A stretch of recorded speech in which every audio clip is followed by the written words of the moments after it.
Hi everybody, this is the investing teacher, high school science teacher, teaching others how to invest. In this video, I'm going to go over the wheel strategy, where this is a strategy that you get weekly or monthly consistent income through premiums of cash secured puts or covered calls. I'm going to show the steps of implementing the strategy and a real example that I'm following with Bank of America. If you have any questions or thoughts, leave a comment down below. I read all comments and will respond to them. Like, subscribe, all that good stuff, and let's get right to it.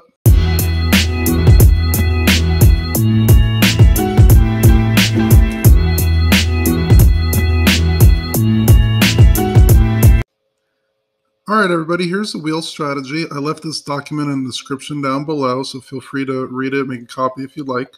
Put the nice little wheel here. Some of the benefits to the wheel strategy. Let's say you want to buy a stock, but the current price you feel is too high. What you can do is sell a cash secured put at a lower price than what the current price is. And then if you really like the stock at that price, you'll be able to get 100 shares at that newer price. It's a lot better than selling a limit order, I think, because in a limit order, you don't get premium from it, but in a cash secured put, you do. If you want consistent premium payments, I'm going to be implementing the wheel strategy with Bank of America, actually a real position that I posted. And if I want to be able to get money monthly and actually weekly, if possible, you could do that. And also, if you think a stock will not move too much up or down, if it's going to stay in a relatively low volatile mode, you could actually obtain quite a bit of premiums with this. So how do you implement the wheel strategy? Here's a simple plan for it. Number one, find a stock you wouldn't mind owning where you could buy 100 shares. You need to have enough money in your brokerage account to be able to afford it. So Bank of America right now is about $29 a share. Times that by 100 shares, you would need $2,900 in your brokerage account for this plan. Number two, you're going to sell a cash secured put about 30 to 45 days out in expiration, because then you will receive a lot of the theta decay. Essentially, the option premium will be going back into your pocket. That's pretty optimal around 30 to 45 days, but you could try different times. I recommend 30 to 45. And a delta around 0.3. The delta means there's about a 30% chance that you will actually get the stock at that lower price. However, that means there's about a 70% chance that it wouldn't. Write down your cost basis. Your cost basis will be the strike price minus the premium. So if you have a stock for $10 and you sold a cash secure put for $1, subtract 10 minus 9, your new cost basis is $9 a share. This will be important for later on. Now let's say that your stock's not assigned. You're going to go back to step 2 and again. So let's say again, $10 strike price, $10 stock, $9 strike price. The stock ends at $9.50. You will not be assigned the shares. You get to keep all your premium, do whatever you want with it, and then do this again. Sell another one at 9 possibly, or even 8. And then just keep doing this wheel strategy. If you are assigned a stock, sell a covered call with a strike price over your cost basis. So let's say you sold that strike price at 9 when the stock's at 10. Stock goes down to 8.70 or so. At that point, you're going to own 100 shares of stock. You're going to go up on the wheel strategy and sell a covered call possibly at 10. Make sure that the strike price that you're selling the covered call is more than the cost basis that you followed in step 3. So back to that previous example, if you're at strike price at 9, let's say you received 50-cent premium for it, you're going to be $50 up. Your new cost basis would be 10 minus 9. 10 minus 50 cents will be $9.50. You want to make sure you sell a strike price above that, say $10. In this case, you would not lose money if the covered call gets assigned. If not assigned, do step 2 again and again. Write down your new cost basis is. So if you need to, you could do a strike price a little bit lower. As long as it's below your cost basis, you will not lose money. And if you are assigned a covered call, if you're assigned, then you go back to the first step in the wheel strategy and then keep going with your cash secured puts. So here's a quote table from CBOE. They're from the Chicago Board of Exchange. For Bank of America is the example I'm looking at today. Right now, the stock is pretty much at $29. We're going to look for a cash secured put in this case. So we're starting the position. We're going to go out to the end of December, because right now it's November 28th. End of December is about 32 days. So I'm looking 30 to 45 days out. Type in BAC on the ticket symbol. Again, I left the link down below to how to get to this. Find a delta around 30. So right now, 2750 has a delta of 0.289. What that means is there's about a 29% or so chance that it will get lower than that price, but that means it's a little over 70% chance that it won't.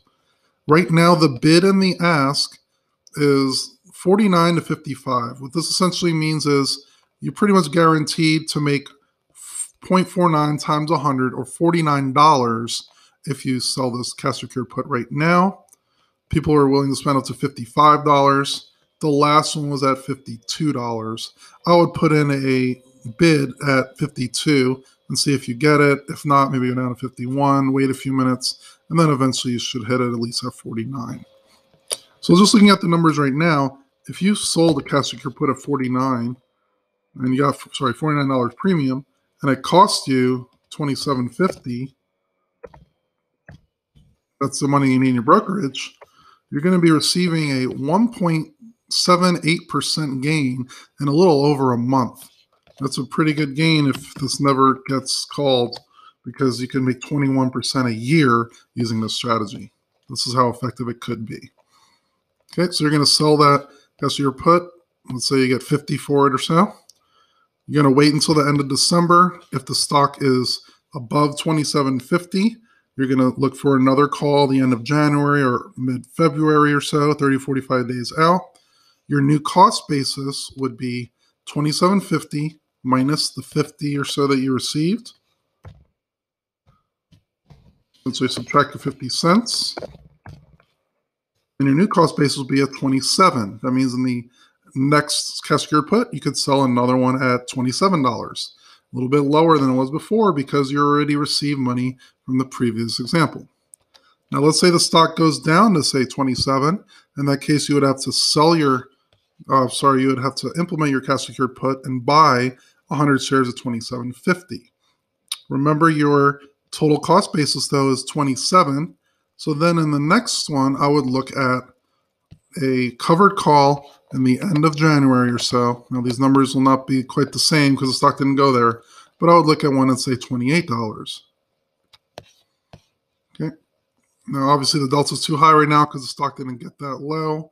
You would probably be looking close to another $50 in premium for the next month again. Okay. So in that case, sell the covered call. If it goes past that, then you want to back to the wheel strategy again and again. Here's what I've been doing with my strategy. I did sell a cash covered call on November 23rd, and I only made that a week-long one because I wanted Bank of America stock. I did receive $17 for this. The stock shot up a lot, which is not a bad thing because I don't own the stock yet. I actually was able to buy back the call at $3. So the whole transaction, 17 minus 3, I made $14 in the transaction in literally a day. What I did then is I sold another cash secured put the next day. This is a month expiration, so I got $45 for that one. And I'm currently waiting. Right now, the cash secured put is at $27. So $45 right now in premium. My total collected is 45 plus the 14. So I'm already at 62 minus 3, or $59 in total profit right now. If the stock does not go to 27, then I will just do this again and again. If the stock gets lower than 27, then I'll just own the 100 shares, sell a covered call, and then receive more premium. So that's essentially the basics to the wheel strategy. You want to pick stocks that have pretty high interest and pretty high volume. So if you look back at Bank of America stock, at the end of December, we have quite a bit of interest. Again, $13.92 interest. We had 51 trades, and this was all on Friday, which is only a half day of trading. So pretty good volume. You don't want to have ones with very low volume. You also want your bid asks to be relatively close to one another within, say, 10 cents. If you see big, wide gaps in the bid ask, it'll be hard to get the prices that you are asking for. So I would recommend within 10 cents on the bid ask, and look for stocks that, again, you don't mind holding. I think Bank of America will be a perfectly fine stock, especially with all the economy getting better. I think that they'll be a good bank. They'll be ready for continued growth, and they pay a pretty high dividend growth rate of over 10%. So I don't mind holding the stock if it happens. If there's any questions, let me know. Again, I'm the investing teacher, high school science teacher, teaching others how to invest. Like, subscribe, all that good stuff, and have a good one.